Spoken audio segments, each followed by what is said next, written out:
Olá, nossa meditação hoje é em Lucas capítulo 5, a partir do versículo 27 até o 31, que diz: Depois disto, Jesus saiu e viu um cobrador de impostos, chamado Levi, assentado na coletoria, e disse-lhe: Segue-me. Ele, deixando tudo, levantou-se e o seguiu. Fez-lhe Levi um grande banquete em sua casa, e havia ali uma multidão de cobradores de impostos e outros que estavam com ele à mesa. Os fariseus e seus escribas murmuravam contra os discípulos de Jesus, dizendo: Por que comeis e bebeis com os cobradores de impostos e pecadores? Respondeu-lhe Jesus: Não necessitam de médico os sãos, e sim os enfermos. Eu não vim chamar justos, e sim os pecadores ao arrependimento. Então queremos meditar sobre o chamado de Jesus. Aqui, baseado no chamado de Jesus a Levi, que significa adesão, associado, ou Mateus, é o mesmo personagem. Mateus quer dizer dom de Deus. Então Mateus, ele recebeu esse nome talvez pensando, eu acho que era a expectativa do povo de Israel, se seu filho seria o dom de Deus para salvar o mundo. Mas na verdade ele foi chamado por Jesus, que de fato Jesus é o dom de Deus para salvar o mundo.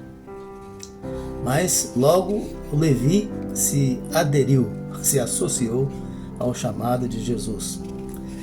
E Levi era um cobrador de impostos. Era um judeu que cobrava imposto do seu povo para o Império Romano. Por isso, ele era odiado pelos seus patrícios, pelo seu próprio povo. Mas ele que foi odiado pelo seu próprio povo foi amado por Jesus. Mas Jesus veio exatamente para isso, para curar os enfermos, salvar os perdidos. Então, ele foi amado por Jesus, apesar de ser odiado pelo povo. Mais adiante veremos situações como esta, Então, o chamado de Jesus. O chamado de Jesus precisa ser atendido com urgência. Mateus levantou-se logo da coletoria de cobrador de imposto, largou logo o seu trabalho, o seu cargo, era um grande cargo, talvez hoje um auditor fiscal, algo assim. Ganhava muito bem para fazer aquele trabalho, para ser odiado pelo povo, inclusive. Ele ganhava muito bem, mas ele deixou o seu trabalho e foi seguindo a Jesus. E foi o seu primeiro contato com Jesus, pessoalmente com Jesus. E alguém poderia pensar: não, mas esse camarada é doido, como é que ele deixa o seu trabalho, rentoso trabalho, para seguir uma pessoa que ele nunca viu, está vendo pela primeira vez? Mas, de fato, não foi bem assim. Mateus já sabia muito bem quem era Jesus, porque João, o Batista, havia apresentado muito bem, havia preparado o caminho do Senhor muito bem, apresentando aquele que viria após dele, de quem ele não era digno de, abaixando, desatar as correias das suas sandálias. Então João apresentou muito bem a Jesus, de modo que os publicanos, os pecadores, muitas pessoas iam ao deserto para ouvi-lo, e ele pôde anunciar para as pessoas quem era Jesus, falar de quem era Jesus. E certa vez, Jesus se aproximando, ele disse: Eis o Cordeiro de Deus que tira o pecado do mundo. Além disso, as notícias sobre Jesus, a fama de Jesus se espalhava por toda a região. Então, Mateus tinha conhecimento, sim, embora não tivesse contato pessoal com Jesus, mas já tinha informação suficiente de quem era Jesus. Ele não saiu seguindo qualquer louco, não era um louco seguindo um louco, não era um louco seguindo a quem não conhece. Ele sabia muito bem o que estava fazendo, embora não soubesse onde isso iria levá-lo, porque nenhum deles sabia exatamente o que iria acontecer. Só ficaram sabendo de fato todas as coisas depois da ressurreição do Senhor. Então, o chamado de Jesus precisa ser atendido com urgência, assim como Mateus atendeu, ou Levi atendeu o chamado de Jesus. Muitas vezes o Senhor está nos chamando para áreas especiais, para trabalhos especiais, está nos chamando para a salvação, e muitas vezes nós ficamos demorando na resposta e aí perdemos a grande bênção. Então, mais importante na vida é atender a Deus. Eu diria que a coisa mais importante na vida é atender o chamado de Jesus, porque isso é atender a Deus, e atendendo a Deus nós estamos obedecendo a um mandamento do próprio Deus. Em Mateus capítulo 22, versículo 37, que ele diz: ame ao Senhor, o seu Deus, de todo o seu coração, de toda a sua alma, de todo o seu entendimento. Ora, se amamos, queremos obedecer, queremos seguir à risca, queremos ter comunhão, queremos agradar, queremos estar perto. Então, quando Jesus nos chama, se amamos a Deus, estamos perto dele, vamos para perto dele, atendemos a ele de todo o coração, de toda a alma, de todo o entendimento. Isso é uma prova de amor ao Senhor. Então, alguns dizem sim, mas depois dizem não. Outros dizem não, mas depois dizem sim. A parábola dos dois filhos, né? Mateus capítulo 21, versículo 28 a 32, fala sobre isso, né? Alguns dizem sim para o Senhor, mas depois começam a se esmorecer. Outros dizem não, mas depois passam a obedecer. Depois do decorrer da vida, caem em si e vê que, olha, o melhor lugar para mim é estar junto de Deus, na seara de Deus, trabalhando com Deus, vivendo com Deus. Isso é bom, né? Quando a pessoa reconhece a sua situação e reconhece que deve amar ao Senhor e estar junto do Senhor. E muitos, infelizmente, com o passar do tempo, o amor esfria, o primeiro amor vai embora, né? Começa a deixar de fazer o que tem que fazer, até o zelo próprio vai embora, o zelo espiritual, falta exatidão, falta atenção para com o Senhor. Isso se chama negligência. E o Senhor não aprova a negligência.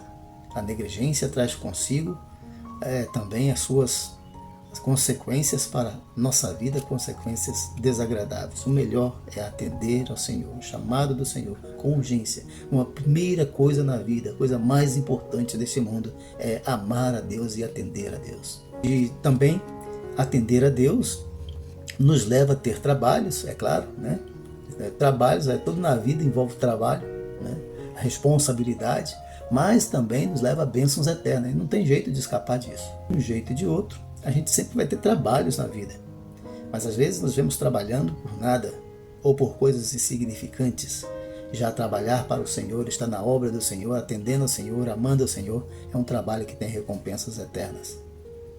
A vida eterna vale a pena. O chamado de Jesus precisa ser atendido com alegria. Mateus, o Levi, tratou logo de fazer um grande banquete. O texto diz que ele fez um grande banquete. A alegria é a marca daquelas pessoas que andam com Jesus, porque experimenta que Jesus é bom, que as bênçãos dele são eternas, que a paz que ele nos dá, as garantias que ele nos dá são eternas. Então compensa, e é com alegria que as pessoas que aceitam o chamado de Jesus vivem em alegria, estado de festa, né? Mateus tratou logo de fazer um grande banquete. Mas uma coisa interessante sobre Mateus é que ele tinha um bom relacionamento com a sua classe de cobradores de impostos e de outras pessoas que também eram consideradas pecadoras pelas autoridades judaicas, né? Ele convidou os seus colegas, seus colaboradores, os seus colegas de classe, os publicanos, os cobradores de impostos, e convidou muitas outras pessoas, e todas elas foram ao banquete. E isto é muito bom, porque ele recebeu a alegria de andar com Jesus e quis compartilhar esta alegria. Ele experimentou que Jesus é bom, ele conheceu Jesus, passou a conhecer Jesus e estava querendo levar pessoas para conhecer Jesus. E então, nesse grande banquete, Jesus estava ali e teve a oportunidade de tratar a todos assim como havia tratado de Mateus. Olha que coisa boa, né? O nosso relacionamento com as pessoas da nossa comunidade, da nossa classe, colegas de trabalho, fala muito alto nesse sentido. Se você convidasse seus colegas para ouvir a Jesus, para falar de Jesus, eles aceitariam? Se Se você convidasse a sua vizinhança para uma reunião onde Jesus seja o assunto, será que eles iriam? É bom a gente pensar nisso. Como que anda o nosso envolvimento com a nossa comunidade? Como que anda o nosso envolvimento com o próximo? Não podemos comunicar o amor de Deus com o próximo se nós não nos relacionamos com o próximo. Nós não podemos ensinar sobre o caminho da vida, da verdadeira vida, se nós não nos envolvermos com as pessoas. É claro que nos envolvermos com as pessoas sempre trazem alguns problemas, né? Sempre trazem alguns problemas, mas Jesus quer salvar pessoas, nós também somos pessoas, nós também temos os nossos problemas. Certamente as pessoas precisam de muito trabalho para nos aturar, né? Então nós também precisamos, da mesma forma, nos relacionarmos com as pessoas para que possamos ter oportunidade de compartilhar com elas nossas coisas boas, a alegria que encontramos na vida. A melhor alegria do mundo é encontrar Jesus. Compartilhar é uma palavra cristã que deveria ser colocada em prática 100%. Compartilhar de tudo. Compartilhar de bens, compartilhar de dons, compartilhar de talentos, compartilhar o pão da vida, né? Essas coisas devem estar no nosso coração, na nossa mente. Uma frase atribuída a John Wesley diz: ninguém vai ao céu só, deve encontrar amigos para ir com ele. É verdade, né? Ninguém deve ir ao céu só. Nós não devemos querer isso, porque essa não é a vontade de Deus para nós. Precisamos de amigos para ir conosco. Vamos levar amigos conosco. Tem gente que não se relaciona bem nem com a própria família, imagine só com a vizinhança, né?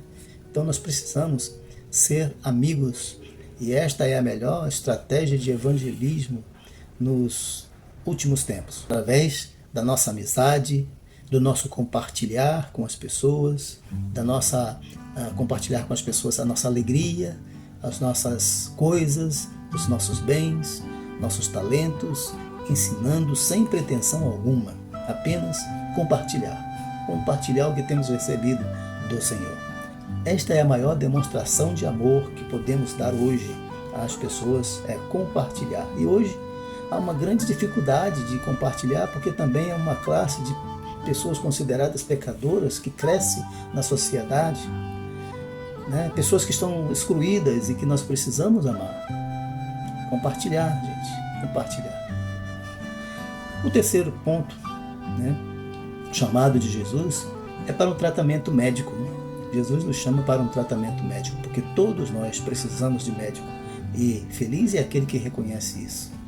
E Jesus veio exatamente para tratar de nós, para curar as nossas dores, as nossas feridas.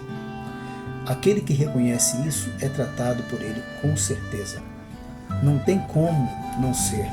É verdade isso. Aqueles que vão a Jesus são tratados por ele. Os escribas e fariseus, que se consideravam separados, santos, para eles ser separado do povo, dos pecadores, era ser santo.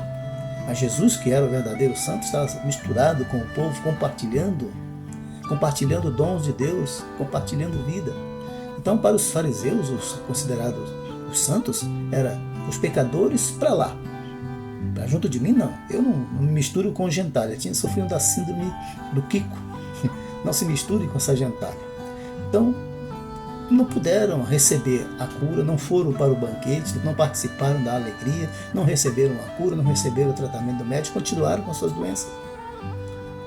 Mas aqueles que foram para o banquete, que viram Jesus, que conversaram com Jesus, receberam o tratamento.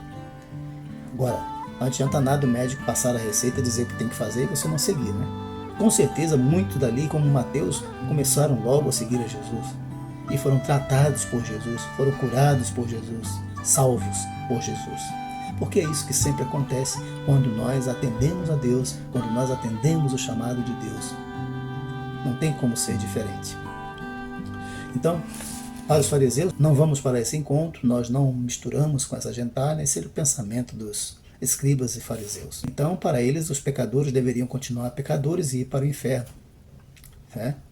Era assim, porque se não tem o sal para salgar, não tem tempero, se não tem a luz para iluminar, o povo continua na escuridão. E para eles era desse jeito, porque consideravam que as bênçãos de Deus eram só para eles, exclusivas, né? Mas não entenderam que Jesus veio para salvar os pecadores dentre todos os povos da terra. Este sempre foi o propósito do Senhor, desde que chamou Abraão. Em ti serão benditas todas as famílias da terra, todas as etnias, todos os povos da terra.